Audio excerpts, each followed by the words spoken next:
Después de que empezara la crisis económica mundial en el año 2008, algunos quizás recuerdan esa crisis muy fuerte, se produjo una trágica serie de suicidios, una cadena de suicidios de personas que anteriormente habían sido personas adineradas y con poder. Por ejemplo, el director financiero Freddie Mac de la Corporación Federal de Préstamos Hipotecarios se ahorcó en el sótano de su casa. El director general de Sheldon Gott, una compañía de subastas inmobiliarias de los Estados Unidos de gran poder y de gran dinero, se pegó un tiro en la cabeza sentado tras el volante de su Jaguar rojo. Un alto ejecutivo danés que trabajaba para el banco HSBC se ahorcó en el armario de un hotel de Londres, que por cierto el hotel cobraba 500 libras la noche, y ahí se quitó la vida. Estos y muchos ejemplos de personas adineradas que en esta crisis se quitaron la vida. Y la gran pregunta es, ¿por qué en una crisis económica, que entiendo no es un tema menor, pero por qué en una crisis económica como estas hubo personas que quisieron quitarse la vida? ¿Por qué esta crisis condujo a personas que se supone tienen una gran preparación y son muy profesionales a quitarse la vida? ¿Cuál es la razón por qué esta crisis generó que las personas fueran capaces de atentar contra su propia vida? En la década de los 1830, Alexis Tocqueville, que es uno de los escritores y autores más trascendentes de esa época, investigador de Londres, escribió sus famosas observaciones sobre América y destacó que una extraña melancolía invade a los habitantes de América a pesar de vivir en medio de la abundancia. Estados Unidos de Norteamérica, sabemos, es uno de los países con más capacidad económica, con más fortaleza, y sin embargo él detectó que en esta sociedad había una melancolía en medio de sus habitantes que se supone viven en la opulencia. Los estadounidenses creían que estar saciados en su prosperidad y que eso sería lo máximo en su vida, que superar la carga material y tener todo lo que ellos deseaban sería la felicidad. Pero fue algo ilusorio, porque se dieron cuenta que a pesar de tenerlo todo, de tener una vida casi perfecta en lo material, seguían sintiendo desilusión y soledad. ¿Por qué? Y el mismo autor, Alexis, explica que la razón de que ellos sintieran esa melancolía, aún en el mundo de opulencia en el que vivían, es que la conclusión es que los gozos incompletos de este mundo nunca podrán satisfacer los deseos profundos de nuestro corazón. Y esa extraña melancolía creo que se ha trasladado al resto de los países occidentales o en América Latina. Creo que muchos de nosotros experimentamos esa melancolía, y claro, no vivimos en la opulencia ni en la abundancia de esa sociedad estadounidense. Pero a pesar de eso, hay una melancolía constante de insatisfacción en esta sociedad materialista. Porque a pesar de que alguien pueda obtenerlo todo materialmente hablando, siempre nos conduce nuestro vacío a la misma desesperación nacida de no encontrar lo que buscamos. Y vivimos realmente en una sociedad que aparenta mucho poder, pero que internamente se siente sola, se siente vacía. ¿Cuál es la causa de esa melancolía? ¿Cuál es la causa de vivir una sociedad que se sigue sintiendo sola, que se sigue sintiendo vacía, tenga lo que tenga? Tocqueville dice que el resultado de esta melancolía es haber escogido un gozo completo de este mundo para convertirlo en el eje de nuestra existencia. Es decir, encontrar esas cosas que parecen poderosas y convertirlas en nuestro Dios, en algo en lo que descansa nuestra vida. Quiero pensar que esos hombres que tenían cantidades millonarias en el banco, pusieron como eje de sus vidas ese dinero. Pensaron que tenían la vida resuelta porque tenían ahí una cantidad de dinero que cuando lo perdieron, como ahí descansaba su esperanza, su vida se perdió por completo. Pensaban que era a través de asegurar los bienes materiales que estarían tranquilos. Y cuando se vieron perdidos en medio de la crisis, como ahí descansaba su vida, su esperanza, su felicidad, perdieron cualquier esperanza de vivir y prefirieron quitarse la vida. Y eso es normal porque el hombre siempre, históricamente, ha tenido la necesidad de adorar algo en que creer. Siempre el hombre ha querido creer en algo mayor que él mismo, una esperanza de una divinidad, la que sea. Y entonces el hombre en esa desesperación busca adorar cosas, personas, lugares, con tal de sentir que hay algo más fuerte y grande que él. Y si no encuentra un Dios que adorar, lo inventa. Pero él necesita creer en algo. Para el mundo contemporáneo, cuando hablamos de idolatría o de dioses, la gente inmediatamente piensa en tótems, en estatuas o en alguna imagen. De hecho, si usted recuerda, todas las culturas de cualquier época han tenido sus propios dioses. Los han inventado, los han creado. Por ejemplo, si usted recuerda el mundo grecorromano, en cada ciudad de estos había dioses favoritos y se les construían templos para poderlos adorar. Por ejemplo, en Atenas estaba literalmente llena de imágenes de aquellas divinidades de la época para adorarlas. Por ejemplo, destacaba por encima de los demás Atenea, pero también estaba el Partenón, que estaba dedicado a Atenea, pero también estaba dedicado a otros dioses. Por ejemplo, estaba Afrodita, que era la diosa de la belleza, Ares, conocido como el dios de la guerra, Artemisa, que era la diosa de la fertilidad y de la riqueza, Hefesto, que era el dios de la artesanía. En fin, ellos presentaban en sus ciudades todos los dioses en los que ellos creían y tenían un Partenón completo para adorarlos. Cada cultura está dominada por su conjunto de dioses.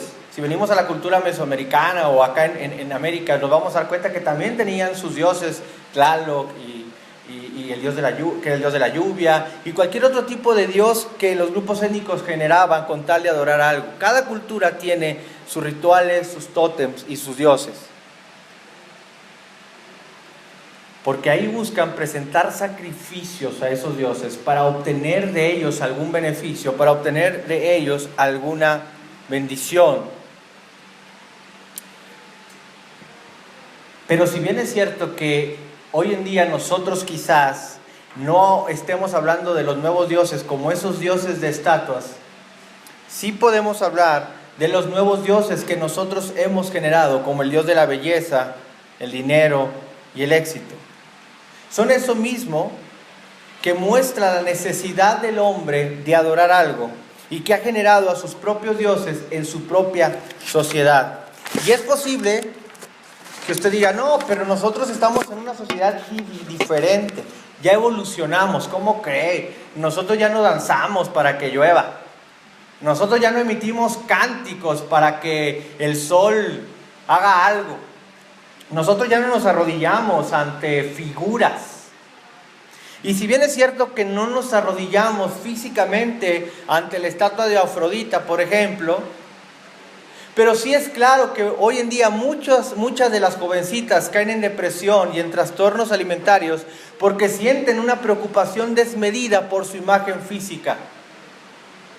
Seguramente no encendemos incienso para Artemisa, pero cuando el dinero y la carrera profesional alcanzan dimensiones cósmicas en nuestra vida, realizamos también una especie de sacrificio de nuestros hijos, olvidando la familia y la comunidad, para alcanzar nuestros propios sueños empresariales y obtener más dinero y prestigio. Si bien es cierto que físicamente no adoramos a dioses de estatuas, es en nuestro corazón donde inclinamos las necesidades y convertimos a cosas en dioses del corazón, en cosas en las que nos estamos enfocando. David Brooks, un periodista canadiense-estadounidense que es columnista especializado en política, gran autor y escritor del New York Times, comenta que nuestra cultura ha dado a la luz una especie de emprendedores de éxito, pero que manifiestan, fíjese bien, desequilibrios relativos al rango profesional. Son grandes empresarios, pero desequilibrados. ¿Por qué? porque tienen la gran capacidad y la gran habilidad social de mantener relaciones profesionales con sus jefes, con sus mentores, con sus clientes, con sus proveedores. Tienen una gran capacidad profesional de mantener relaciones con todo su entorno laboral y profesional, pero tienen grandes problemas para cuidar los vínculos genuinos con sus relaciones horizontales, con sus cónyuges, con sus hijos y con sus amigos. Son grandes gestores empresariales, pero no son capaces de cuidar sus hogares.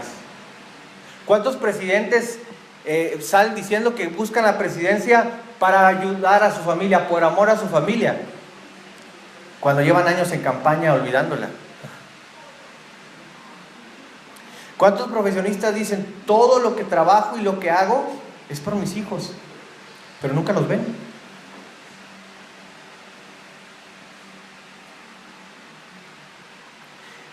Y el punto es que cuando se dan cuenta que por invertir tanto tiempo en buscar esa fama o ese éxito profesional o ese éxito financiero, destruyeron otro tipo de cosas, se dan cuenta que han perdido muchas cosas, que se sienten igual de vacíos, y lo único que hacen es que al sentirse abrumados porque el éxito o la profesión no les trajo lo que ellos deseaban, al contrario, destruyó su familia, entonces buscan de alguna manera calmar sus conciencias y entonces caen en problemas de adulterio, caen en problemas de alcohol, de adicciones, tratando de llenar ese vacío culposo, y lo único que llevan es a destrozar por completo sus familias.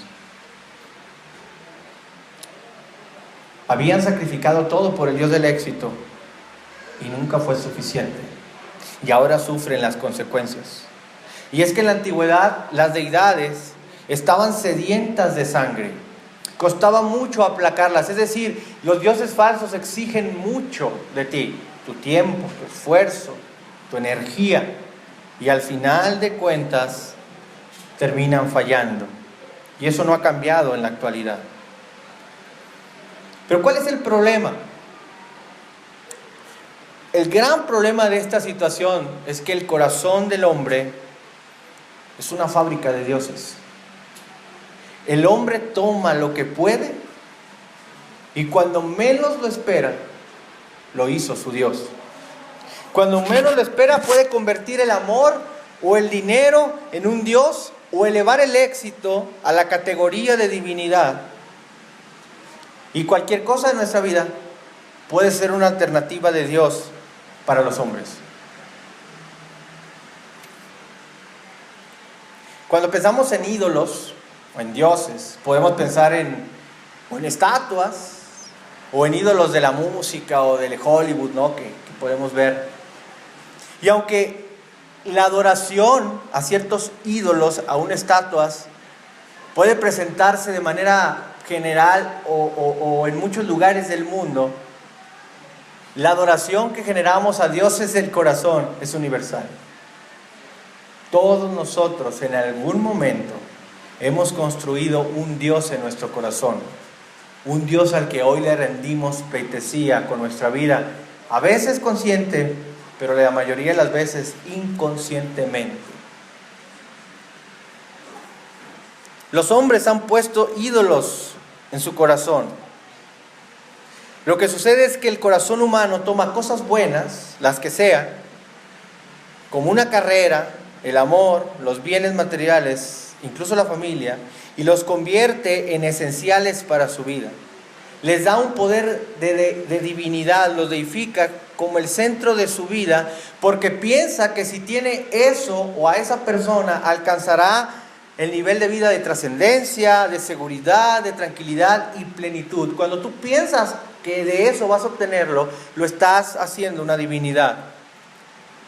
Y el Dios que creamos es una necesidad que nos inventamos, y entonces necesitamos tenerlo en nuestra vida, necesitamos tenerlo todo el tiempo, y por consiguiente, con tal de tenerlo, nos lleva a quebrantar normas, a quebrantar nuestra integridad, normas que antes respetábamos, con tal de tenerlo, con tal de conseguir, perjudicar a otros, incluso con tal de conseguirlo.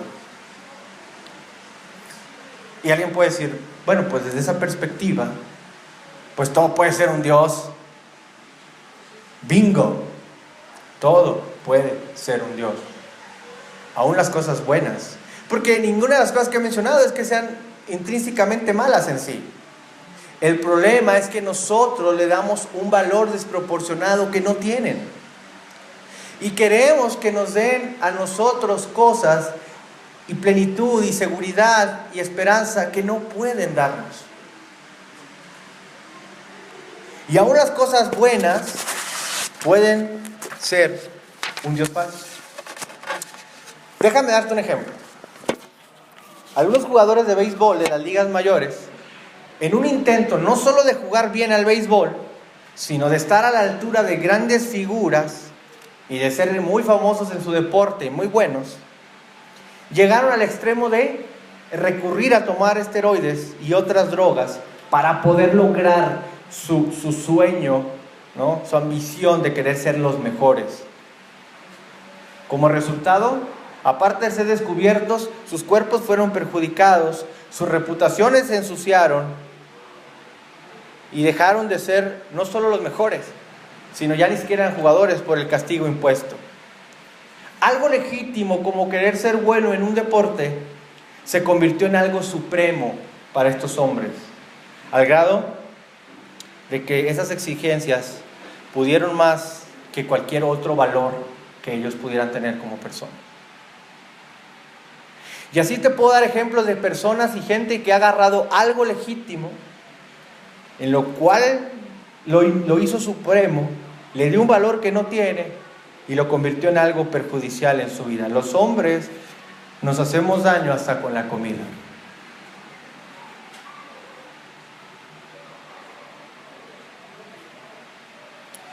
Y nuestro deseo de que algo nos sacie, hasta la comida puede ser nuestro Dios.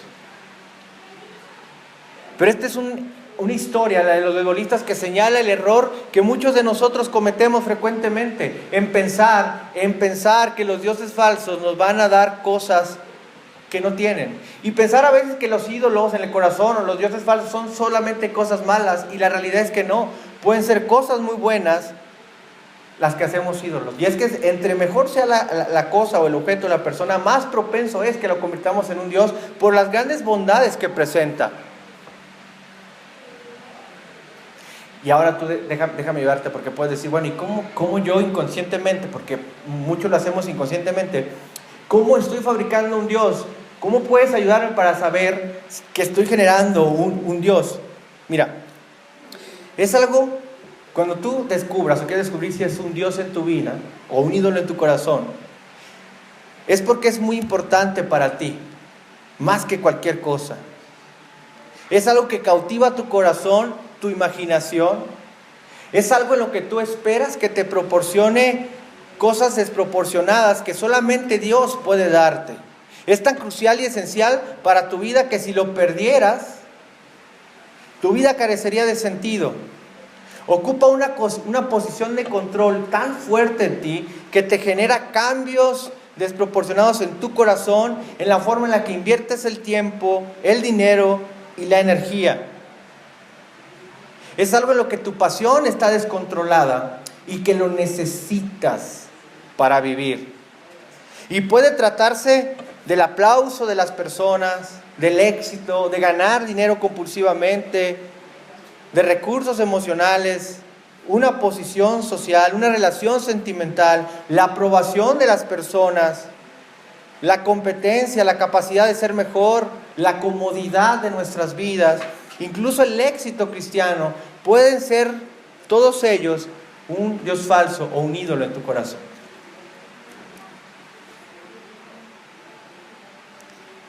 Es cuando dices, si yo logro tener eso, mi vida tiene sentido.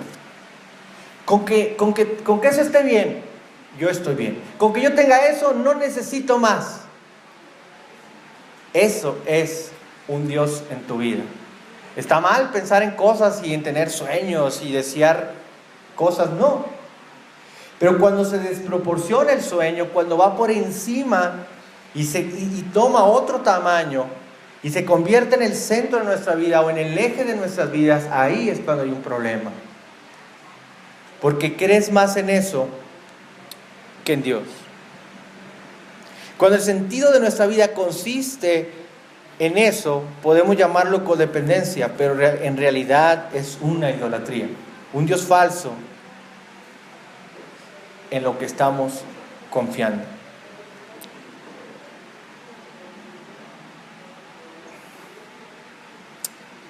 Es una época donde podemos ver claramente esos dioses. El problema no es que uno se preocupe por su apariencia. El problema es cuando se convierte en una Afrodita en la que tú te desesperas porque tu apariencia no es como el de la tele o como la de la tele y piensas que por eso vales menos e incluso te sientes menos ante los demás por ese problema. Ahí tenemos un asunto, porque entonces has hecho de tu apariencia tu identidad y que tu valor como persona está ahí. Cuando crees que eres más o menos porque tienes un mejor trabajo que el resto, ahí tenemos un problema. Cuando crees que tu relación amorosa te va a salvar, ay, pues mira, no le hace que todos los demás no me quieran mientras la chiquirirri esté conmigo, que se muere el mundo, ¿no? Esas palabras son idolátricas, porque estoy pensando que únicamente ahí soy feliz. Mientras esté conmigo, ¿qué tiene? Comemos hasta de amor, no le hace. No digan que no, ya lo han pensado. Ese tipo de frases inconscientes, inocentes y hasta legítimas para algunos pueden denotar la idolatría en nuestro corazón, el crear un Dios falso de algo o de alguien. Nos vamos a esclavizar ahí, nos vamos a detener ahí, vamos a invertir muchas cosas. Y cuando llegue el momento, quedaremos igual de vacíos y decepcionados y nos daremos cuenta que ese Dios falló. Existen, por ejemplo, dioses personales, como el amor romántico, la familia, el dinero, el poder, el éxito, el pertenecer a ciertas sociedades o a ciertos niveles de la sociedad, la dependencia emocional que tenemos hacia ciertas cosas o personas, a la salud, a la forma física, a la plenitud, etc. También existen dioses culturales, por ejemplo, cuando eres demasiado orgulloso de tu país, del progreso tecnológico, del poderío militar. Algunos países tienen sus ídolos culturales y son orgullosísimos de su poder militar. Y también existen aquellos dioses intelectuales, ¿no?, que a menudo se le pueden llamar ideologías. Hay personas que han hecho de su ideología su propio Dios, al grado que pueden dar la vida por salvarla. Y se meten en conflictos y en problemas con tal de demostrar que su ideología es la correcta. Y cuidado, porque muchos han dicho, pues mi único objetivo en la vida es colocar esta ideología en la gente, poder lograr que esto sea... Y eso puede llegar también a ser un Dios falso. Es decir, hay ídolos y dioses falsos por todas partes. Captura nuestra imaginación y podemos localizarlos muy fácilmente si nos instalamos en lo que hacemos cotidianamente. Porque alguien puede decir, no, yo no soy de eso, yo no creo que yo tenga un ídolo, yo no creo estarme formando dioses. Piensa en esto, ¿qué te gusta imaginar? ¿Qué imaginas cuando estás solo y que te da tiempo de pensar en algo sobre ti? ¿Qué imaginas? Yo compartía con los chicos ahora en el campamento, con los hombres en la cabaña, que uno de mis sueños recurrentes cuando era niño era que yo era un futbolista famoso. Entonces, como en mi pueblo no tenía ni pavalones, pateaba una lata de refresco por toda una cuadra y yo narraba mis propios partidos, ¿no? Y siempre el equipo al que yo pertenecía iba perdiendo 2-0, yo estaba en la banca, ¿verdad? Pero de repente me metían a mí, ¿no?, tipo el chanfle. Bueno, no tanto, ¿verdad? Y yo empezaba a meter el gol, el 2-1, el 2-2, causaba un penal y el 3-2 en el último minuto del partido, ¿no? Y la gente estallaba y yo era la figura. ¿Qué significa un gol en el fútbol? Euforia, pasión, el máximo logro, ¿no? El gol del empate, el gol de la victoria, en la agonía del tiempo, ¿no? Pues yo era el héroe del... Entonces, ¿qué me imaginaba? Que yo era el héroe de ¿qué? Del partido. Y aunque no sería para nada en el fútbol, en la realidad, Eso me hacía sentir que era bueno. Y me refugiaba en mis sueños para evadir mi triste realidad de que al último ni era goleador, era defensa, ¿verdad? Pero eso me hacía pensar que yo era bueno. Y me creía esa historia, me imaginaba. Y aunque es un sueño de niño, una imaginación totalmente válida para un joven en esa edad, sí denota ahora en el día nuestra imaginación, cuando recurrimos a pensamientos donde nosotros somos acá, sí de alguna manera hay una propensión hacia nuestra imagen, por ejemplo. Cuando recurrentemente imaginas con la mujer de tus sueños ahí en las Bahamas, ¿no? Cuando regularmente imaginas con la casa, otra vez, no quiero que piensen que está mal soñar o imaginar, pero cuando es tan recurrente, cuando se convierte en tu anhelo, incluso te desesperas o te frustras porque eso que piensas constantemente no lo puedes obtener, al grado que te deprimes por no tenerlo, le has dado mucho poder, lo has desproporcionado y puede ser que estés generando una idea de un Dios falso. ¿Cuál es tu peor pesadilla?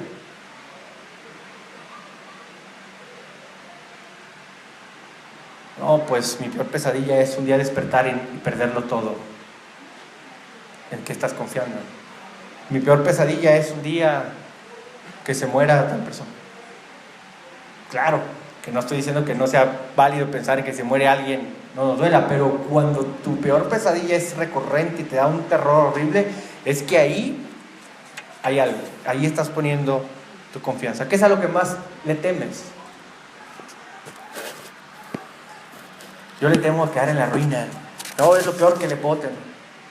Estos hombres que mencionaba al inicio, yo creo que su principal temor era la ruina. El día que quedaron en la crisis, en ruinas, prefirieron morir que vivir en la pobreza. ¿Me explico? Quiero que analices eso, porque en ese momento tú puedes entender que con estas preguntas puedes llegar a detectar si tienes una propensión a creer o a formar o a crear un Dios en tu vida.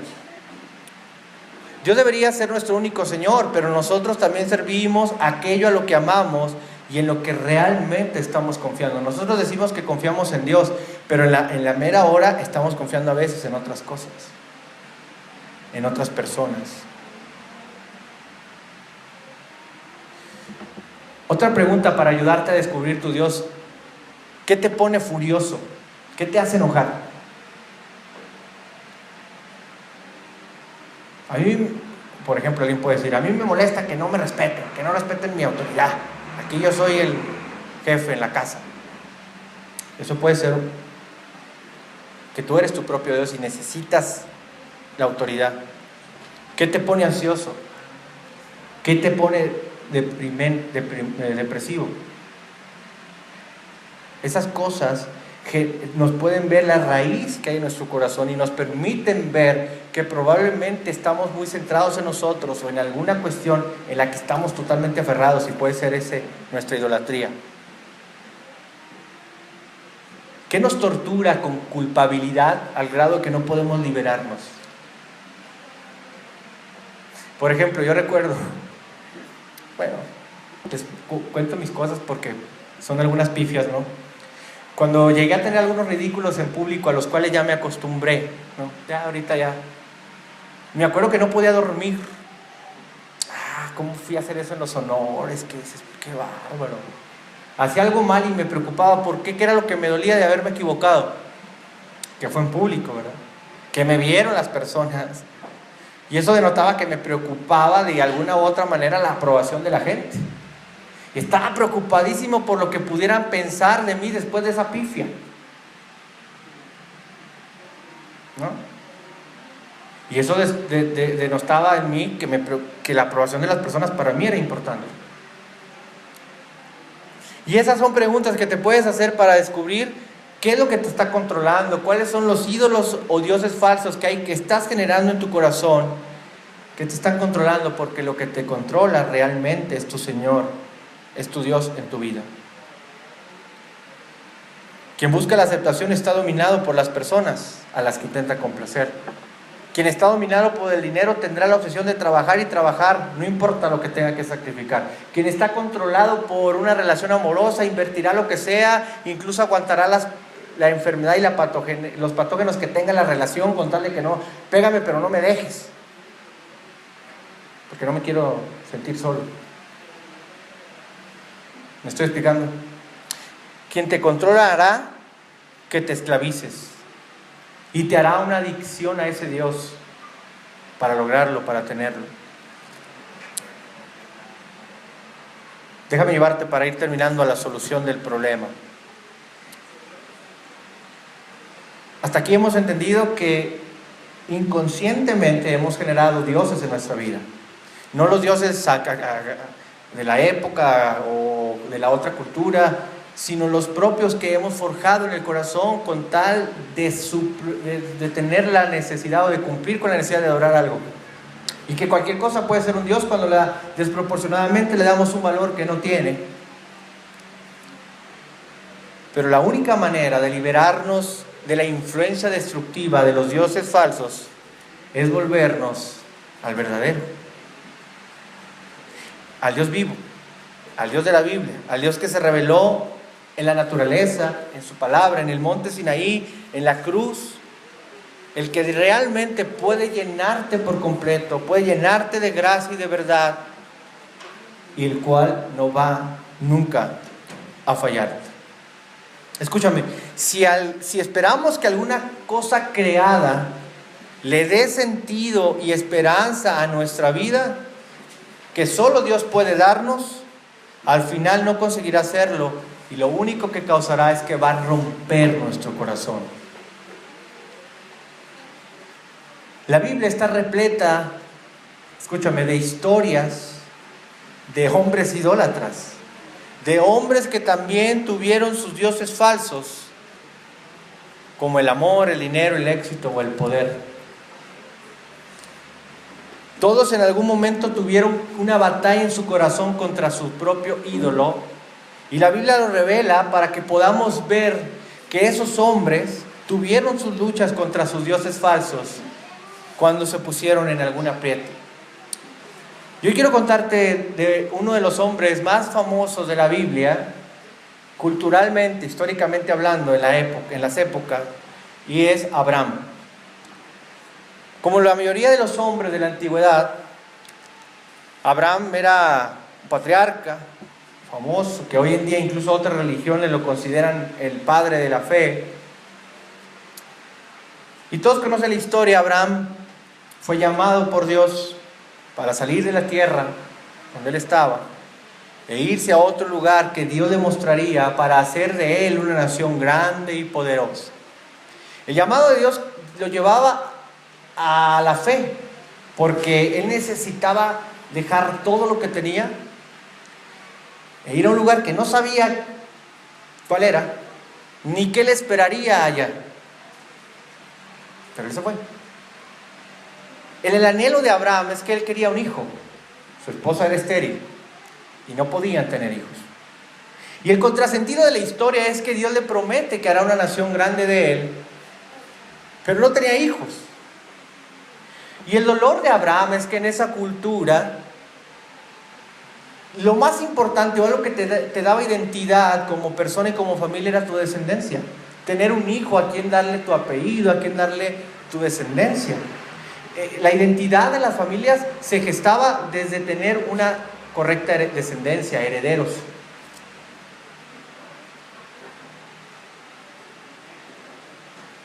Y él necesitaba tener un hijo, no solo porque lo anhelaba como hombre y como matrimonio, sino que era hasta culturalmente vergonzoso no tener un hijo a esa altura. No tener el primogénito, no tener a quien darle tu descendencia, a quien lleve tu nombre a la posteridad, ¿no? Y un día Dios le da la promesa de que tendría una nación grande, poderosa, y que Dios la bendeciría a esa nación. Pero ¿cómo si no había tenido un hijo? Después Dios le promete que tendrá un hijo. Y conocen la historia. Pasan los años y nace Isaac, el hijo de la promesa. ¿Puedes imaginar lo que significó para Abraham, después de todo el sueño y el deseo de tener un hijo, ahora tenerlo? Yo me imagino que Abraham lo cuidaba como a nadie más. Yo imagino que Abraham cuidaba a ese hijo y lo tenía protegido, le compraba todo, iban allá al santuario y lo llenaba de juguetes y todo, porque quería que su hijo estuviera bien, que no le faltara nada. Tanto batallar para tenerlo, pues ahora hay que cuidarlo, hay que amarlo, ¿no? Mientras que Abraham no tuvo a su hijo, él dependía su obediencia dependía de lo que Dios le fuera diciendo. Vete para allá, vete para acá. Y aún con sus errores y todo lo que hizo, pues él seguía buscando que su vida fuera basada en lo que Dios le decía.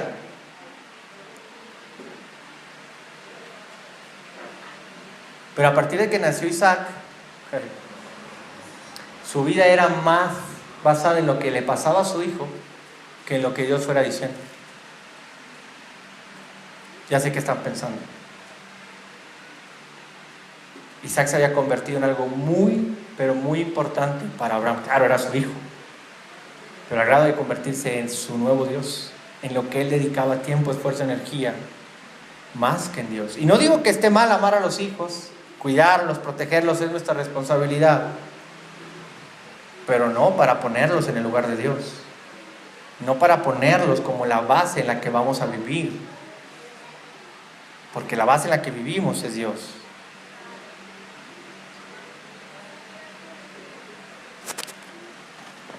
Y entonces llega un llamado de Dios a Abraham y le dice: necesito que me entregues a tu hijo. Necesito que vayas al monte y lo entregues como un holocausto para mí. Que lo quemes, pues, para mí. ¿Te puedes imaginar esa orden?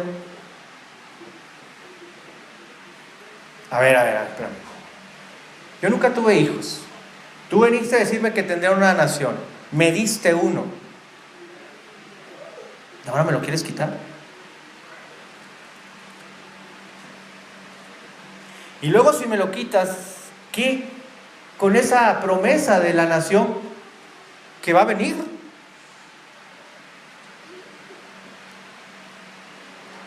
Mañana temprano te vas con tu hijo, carga la leña y se van. ¿Te puedes imaginar lo que había en la mente de Abraham la noche anterior de salir con su hijo y no porque no pudo dormir?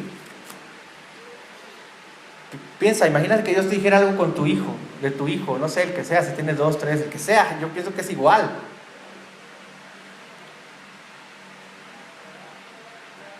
Y le dijo: dame a tu hijo, a tu único hijo, al que amas. Fíjate cómo Dios es claro lo que le dice: al que amas. El amor de Abraham se ve desproporcionado mucho por Isaac. Y anteriormente el sentido de la vida de Abraham había dependido de la palabra de Dios, pero ahora dependía más del amor y el bienestar de Isaac que de Dios. El centro de Abraham había desplazado a Dios para colocar a su hijo. Algo bueno incluso, pero lo había puesto en el lugar de Dios. Si tú colocas a tu hijo en el lugar de Dios, tendrás un amor idólatra que va a asfixiar en primer lugar a tu hijo, porque vas a poner sobre él una carga que no puede llevar, y segundo, te va a destruir la relación con él y con Dios. Imagínate lo que pensaba Abraham en el camino, rumbo al monte Moria, con su hijo. Lo que pensaba, ¿no? El niño: ¿a dónde vamos, papi? Vamos de cacería, ¿verdad? Por eso vamos a la montaña. ¿Y esta leña? Es para cocinar lo que cacemos, ¿verdad? Qué interesante. Y Abraham no respondía: sí, mijo. Ahí vamos a sacrificar a algo. Las horas al monte han de haber sido muy complicadas porque iba a sacrificar a su hijo, ¿no? Y pensando en lo que ¿qué pretende Dios? ¿Qué está haciendo? Me está quitando lo que más amo. ¡Qué desesperación! Por fin Abraham y su hijo vinieron al lugar destinado para ese sacrificio. Y cuando llegaron al lugar, ahí edificaron un altar, pusieron la leña, y cuando estaban a punto, usted conoce la historia, de sacrificar a su hijo, apareció una voz desde los cielos que le dijo: Abraham, Abraham. No extiendas tu mano sobre el muchacho ni le hagas nada, porque yo conozco que temes a Dios, por cuanto no has rehusado a dar a tu hijo, tu único hijo. Y en aquel momento, Abraham vio un carnero atrapado por los cuernos en un arbusto, que fue el sustituto de ese sacrificio de Isaac. ¿Cuál es la enseñanza de este episodio? Que Abraham viera con claridad que había idolatrado a su hijo, que había convertido a su hijo en su nuevo Dios. Mira, nunca vas a poder saber cuando tienes un Dios falso hasta que comparas, hasta que tienes la manera de ver a quién le ha dado más tiempo y en quién estás basando tu confianza. Abraham se tuvo que dar cuenta que había hecho de Isaac su ídolo, su nuevo Dios, y que esto le hacía la prueba de que tenía que reconocer que no era él su Dios, sino el verdadero Dios,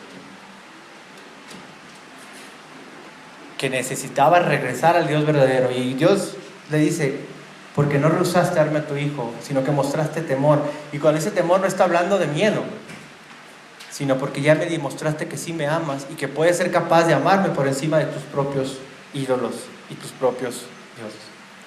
Parecía que Dios estaba martirizando a Abraham con un mandamiento doloroso, pero lo que estaba haciendo Dios, ¿qué era? Liberarlo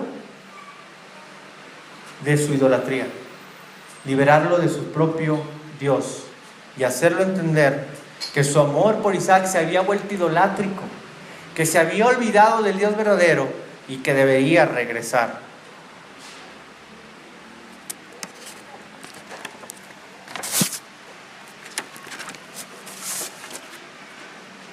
La vida de nosotros está llena de Isaacs, de cosas, personas y lugares que demuestran que desde nuestro punto de vista hemos hecho a esas personas nuestro Dios. Así que el llamado de Dios para este momento es sacrificar a nuestros Isaacs en el altar de Dios. A esos Isaacs que no debemos tener, que no debemos conservar, a los que no hemos de entregarles nada, que vemos la manera de encontrar, de evitar, que no se aferren a nosotros, ni ellos ni nosotros a ellos, que no nos esclavicen y que podamos estar seguros de que Dios nos ama por encima de todo, para que no busquemos que sea la aprobación de las personas nuestro Isaac, el amor de las personas nuestro Isaac, ni nada de eso se convierte en nuestro ídolo. Lo que Dios pide de nosotros es sacrificar en el altar aquello que hemos convertido en nuestro Dios.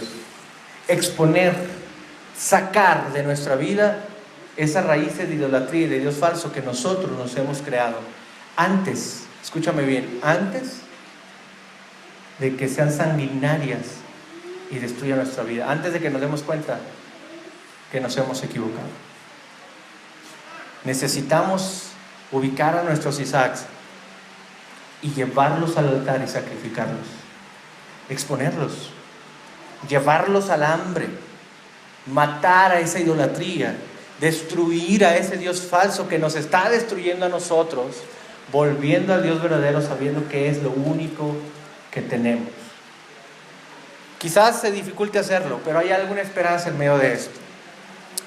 No muchos años después, en esas mismas montañas del sacrificio de Isaac, otro primogénito fue sujeto a un madero para morir. Ahí en ese monte Calvario fue donde el Hijo amado de Dios exclamó: Dios mío, ¿por qué me has abandonado? Pero a diferencia del episodio con Isaac, ahí no hubo ninguna voz de Dios que interviniera para detener el asesinato a Jesús, sino que ahí hubo silencio. ¿Por qué? Porque ahí estaba el verdadero sustituto del hijo de Abraham, el unigénito Hijo de Dios, Jesús, que murió en pago por nuestros pecados. Por lo tanto, ahí está la respuesta. En Cristo podemos sacrificar nuestras prácticas idolátricas. La única manera de que Dios pueda ser justo era exigiendo el pago de nuestra deuda por el pecado, y entonces Cristo murió. Y el que justifica, ofreciendo una salvación y gracia, radica, el que nos haya perdonado y nos haga justo, radica en que muchos años después un padre subió al monte llamado Calvario, con su primogénito, y sufrió allí, lo ofreció ahí. Un padre ofreció a su hijo por todos nosotros. Usted y yo a lo mejor nunca seremos tan osados como Abraham para atrevernos a sacrificar a nuestros hijos. Pero en Cristo, por la obra en la cruz que Él hizo, nos habilita y nos ayuda para así poder sacrificar a nuestros ídolos, a nuestros dioses falsos, a nuestros Isaac, en el altar de Dios. Llevarlos a la cruz, cautivos a la cruz de Cristo, y que Él los destruya. Los ídolos y los dioses falsos quizás no los vamos a eliminar, pero podemos sustituirlos por Cristo y quitarlos del trono de nuestro corazón, del centro de nuestras vidas, y poner ahí a Cristo, a su obra, a lo que Él hizo. Solo algo como la obra de Cristo en la cruz, tan grande, tan poderosa, fuera de la tierra, puede satisfacer el deseo más profundo de nuestros corazones. Solo el amor de Dios podrá llenar el vacío que tenemos. Solo el verdadero Dios podrá llenar nuestra vida de plenitud, identidad y confianza. Solo el Dios verdadero podrá darnos esperanza en un mundo caído. Ninguna cosa terrenal, ni todas juntas, podrán lograrlo. Si nosotros seguimos descansando en esos dioses, tarde que temprano seremos defraudados. Pero si nosotros vamos al Dios verdadero y confiamos en Él, no solo no seremos defraudados, sino que seremos bendecidos, y Él nos llenará de su gracia. Cuidado con los nuevos dioses, existen. El ser humano los ha creado, pero gracias a Dios que todavía tenemos la esperanza de volver al Dios verdadero. Esperamos que esta conferencia haya sido de tu agrado. Para mayor información o preguntas, escríbenos al correo alsantos.ac@gmail.com.